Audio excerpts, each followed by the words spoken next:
Hello दोस्तों, तेनम academy में आपका स्वागत है। आज की इस वीडियो में हम लोग इस प्रश्न को यहाँ पे हल करेंगे जो कि हमारे कक्षा 6 की जो सामाजिक विज्ञान है न्यू एनसीईआरटी का उसका अध्याय 8 का ये प्रश्न है। प्रश्न इस प्रकार है, भारत की विविधता के कौन से पक्ष सर्वाधिक उल्लेखनीय है। भारत की विविधता, भारत में जो डाइवर्सिटी है उसके कौन सा पक्ष सर्वाधिक उल्लेखनीय है। देखो, भारत एक विशाल और प्राचीन देश है और इनकी भारत का जो इतिहास है जो कई हजार साल पुरानी है। तो यहाँ पे विविधता जो है, डाइवर्सिटी है, एक आम बात है। और डाइवर्सिटी कहाँ कहाँ पे देखी जाती है? प्राकृतिक, सामाजिक और सांस्कृतिक दृष्टि में सभी जगह डाइवर्सिटी देखने को मिलती है। प्राकृतिक में आप देखोगे तो भूदृश्य या लैंडफॉर्म जो हमारा है वहाँ पे भी विविधता है। भारत में हर प्रकार के भूदृश्य पाए जाते हैं, चाहे हमारा रेगिस्तान हो या मैदानी भाग हो, पठार हो, पर्वत हो, हिल्स हो, ठीक है, सी बीच हो, सब तरह के हमारे जो प्राकृतिक भूदृश्य है उसमें डाइवर्सिटी पाई जाती है। सामाजिक और सांस्कृतिक रूप में भी हमारे विविधता भारत में बहुत सारी देखी जाती है। भाषाओं में विविधता है, लिपियों में विविधता है, ठीक है। तो अ, विविधता के जो पहलू हैं, पहला आप यहाँ पे लिख सकते हैं भाषा और लिपि में विविधता। यहाँ पे एक फैक्ट दिया हुआ है इस अध्याय में, भारतीय मानव विकास सर्वेक्षण के अनुसार भारत में 4635 समुदाय हैं, कम्युनिटी हैं, जिसका कहीं न कहीं अपना अलग ही इतिहास है। वैसे भारतीय इतिहास ओवरऑल से मिलता जुलता है, लेकिन कम्युनिटी हैं। भाषाएं भारत में 325 आसपास भाषाएं हैं, बड़ी भाषाएं हैं, 25 लिपियां हैं। तो अलग अलग क्षेत्र में अपनी अलग अलग भाषाएं और लिपियां हैं, फिर भी हम सब भारतीय एक भावना से जुड़े हुए हैं, ठीक है। तो भारत में भाषा और लिपि में विविधता और एकता यहाँ पे देखने को मिलती है। फिर भोजन की विविधता में भी यहाँ पे देखने को मिलती है।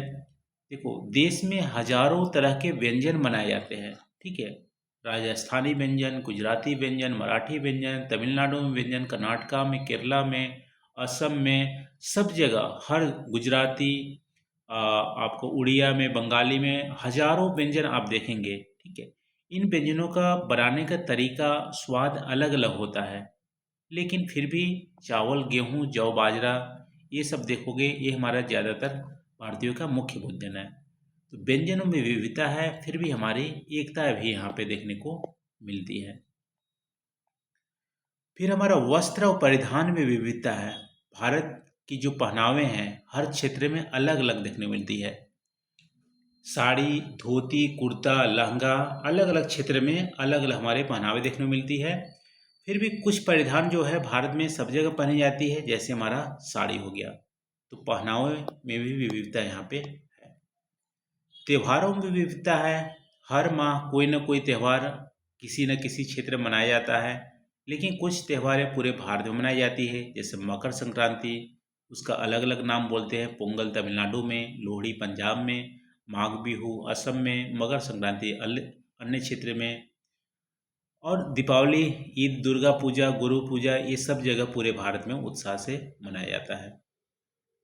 साहित्य और महाकाव्य में भी विविधता है।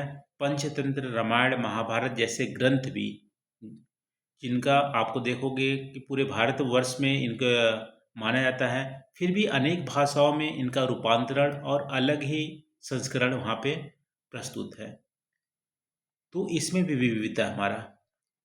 जनजातीय और क्षेत्रीय विविधता भी है, ठीक है। अलग अलग जनजातियों का अलग अलग हमारा हिस्ट्री है। फिर भी कुछ जनजातियां जैसे भील, गोंड, मुंडा, और ये जो जनजातियां हैं इनका इतिहास हमारा रामायण और महाभारत के इतिहास से भी जुड़ता है।